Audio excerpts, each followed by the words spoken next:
ആ യൂട്യൂബർ തൊപ്പി എന്ന നിഹാലിനെ വളാഞ്ചേരി പോലീസ് കസ്റ്റഡിയിലെടുത്തു. വരൂ നമുക്കൊന്ന് സ്റ്റേഷൻ വരെ പോവാം. ഗതാഗത തടസ്സം, അശ്ലീല പദം പ്രയോഗിക്കൽ എന്നീ കുറ്റങ്ങൾ ചുമത്തി കഴിഞ്ഞ ദിവസം പോലീസ് കേസ് തനിക്ക് അങ്ങനെ തന്നെ വേടാ മൊട്ടത്തല.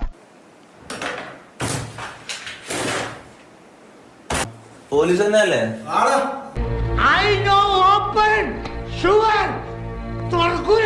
ഞാൻ ഇന്ന് ഹാജരാവാമെന്ന് പറഞ്ഞതാണ്. എന്നിട്ടും പോലീസ് വന്ന് പെട്ടെന്ന് ഇത്തരത്തിൽ വാതിലൊക്കെ പൊളിച്ചുകൊണ്ടുള്ള ഒരു അറസ്റ്റിലേക്ക് നീങ്ങുകയാണ് ചെയ്തത് എന്നുള്ളതും ഇയാളുടെ ഭാഗമായിട്ട്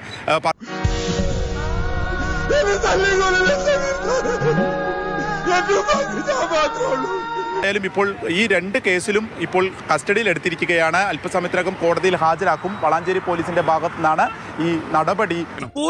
വെരി ഗുഡ്, അതാ നല്ലത്. കുറച്ചു കാലം അകത്ത് കിടക്കട്ടെ. ഇനിയെല്ലാം ദൈവത്തിന്റെ കയ്യിലാ. ഭാഗ്യമുണ്ടെങ്കിൽ നമുക്ക് വീണ്ടും കാണാം. വരട്ടെ.